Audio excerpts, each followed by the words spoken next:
Ya pemirsa, apakah Sambo CS akan dihukum berat dan apakah tindakan dan keterangan Barada Eliezer sebagai justice kolaborator selama persidangan bisa menentukan hasil sidang? Untuk membahasnya sudah bersama kami Hakim Agung periode 2011-2018 ada Pak Gayus Lumbun. Selamat sore Pak Gayus, apa kabar? Baik, selamat sore. Ya, Pak Gayus, ini terdakwa Eliezer yang berstatus sebagai justice kolaborator telah menyatakan bahwa ia akan mengungkap peristiwa ini secara jujur dan ia juga bahkan menyatakan tidak meyakini bahwa Yosua telah melakukan pelecehan seksual terhadap Putri Chandrawati. Menurut Anda, apa kunci penting kasus ini yang bisa dibuka oleh Eliezer dan apa pengaruhnya terhadap jalannya persidangan? Ya, jadi terdakwa Eliezer ini mempunyai ancaman hukuman yang sama dengan yang menyuruh. Kalau kita perhatikan pasal 55 KUHP, karena beliau melaksanakan perintah. Pelaksanaan itu tuntas, ya, menembak tidak hanya sekali, kemudian yang menjadikan mati.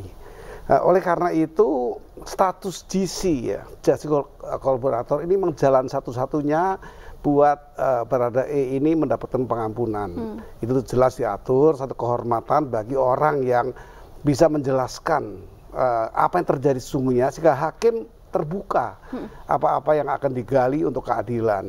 Nah, ini memang satu-satunya jalan bagi pandangan saya, karena apa? Karena Barada E ini pelaku yang melakukan, yang melaksanakan, ya, pelaku yang melaksanakan. Kalau dia tidak atau dia menolak, tidak ada pembunuhan ketika itu, seperti Barada RR, ya, Ricky Rizal ini menolak, artinya tidak terjadi ketika itu. Nah, ini tentu harus diisi dengan kedudukan justice kolaborator yang membuka. Ini masalah ini menjadi penting buat yang bersangkutan dan satu-satunya bagi saya, karena tidak ada alasan pemaaf pembenar, tidak ada. Perintah pun tidak menjadikan alasan bahwa itu dia bisa. Toh ada RR tadi menolak, toh bisa. Artinya tidak ada alasan bahwa itu perintah, dan apalagi perintah jabatan sangat tidak masuk, kan jabatannya bukan untuk membunuh orang, jabatannya bukan untuk menembak orang, tapi justru mengamankan sebenarnya. Ya, Pak Gayus, setelah melihat jalannya persidangan hingga hari ini, bisakah majelis hakim mengulik motif sebenarnya atas kasus pembunuhan berencana Brigadir Yosua? Ya, seringkali saya ungkapkan kalau tujuannya mencari motif untuk menuju kepada pasal 340, yaitu maksimum hukuman mati, saya pikir tidak diperlukan lagi. Nanti bisa muncul dengan sendiri. Yang penting untuk pembunuhan berencana ini sudah kelihatan dengan melalui persiapan-persiapan yang kita temukan. Apa persiapannya untuk FS? Yaitu telah meminta bantuan orang tadi. Bagaimana dimintanya Ricky Rizal untuk menembak. Itu kan sudah persiapan untuk melakukan perencanaan pembunuhan. Mengisi peluru di senjata Glock itu juga sudah persiapan. Jadi tidak selalu harus dengan motif. Motif itu nanti juga bisa muncul. Tapi yang pahami adalah mempersiapkan diri untuk melakukan perencanaan pembunuhan, seperti mengasah golok, ya, ini diganti dengan mengisi senjata api, peluru. Tapi kan juga bisa diganti kalau orang berencana membunuh itu dengan mengasah golok, kemudian digunakan golok itu sama. Itu perencanaan yang sudah menunjukkan keinginan untuk melakukan pembunuhan yang direncanakan.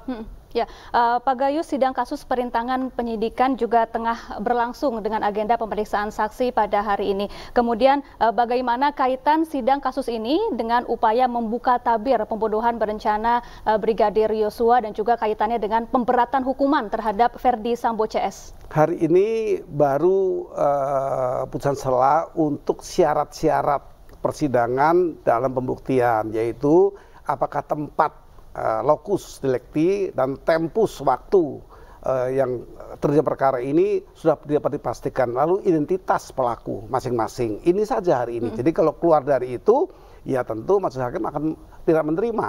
Ya, tidak menerima itu sehingga diputuskan untuk tidak semuanya tidak diterima karena semua sama memasuki wilayah pokok perkara, mencoba-coba untuk curi start bagi saya. Supaya dia membangun opini, mengcounter dakwaan. Ini memang tidak diatur, tidak dibolehkan, ya, karena khusus hari 3 hal tadi, yaitu tempus delicti, lokus, dan identitas.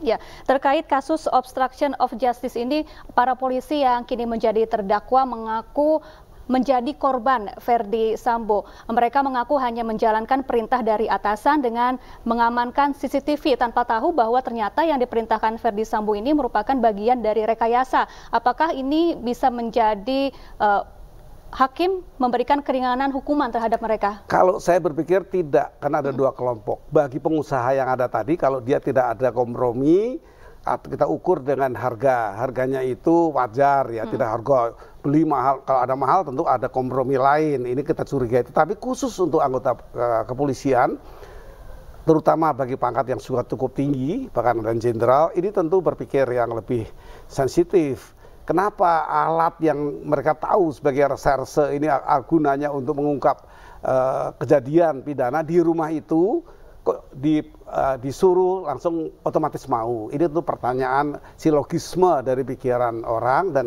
hakim. Silogisme ini akan menjadi keyakinan hakim. Apa hakim yakin?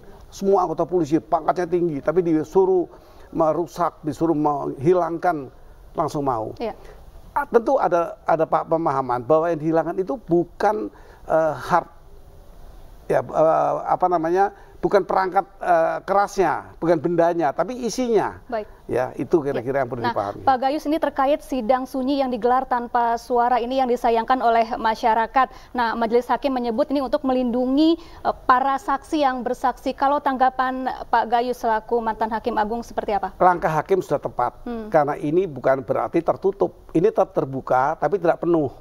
Ada kepentingan lain yang dikhawatirkan, sehingga ini transparan, tapi tidak terbuka penuh. Ini masih dalam tataran sesuai undang-undang, karena undang-undang memang menentukan saksi tidak boleh saling mendengarkan, dipisahkan. Ini sudah bagus, masyarakat boleh masuk untuk mendengar, kecuali kalau ini nanti menyangkut susila, kalau menyangkut keamanan negara, itu memang tertutup. Tapi ini masih dalam tataran yang dibuka, karena memang ini ketentuan. Tapi juga membatasi saksi tadi juga ketentuan, supaya saksi tidak saling terpengaruh. Baik, terima kasih Pak Gayus Lumbun sudah bergabung bersama kami di iNews Sore. Kita simak selalu nanti jalannya sidang sampai putusan nanti. Kita kawal terus Pak Gayus. Terima kasih, sehat selalu Pak Gayus Lumbun.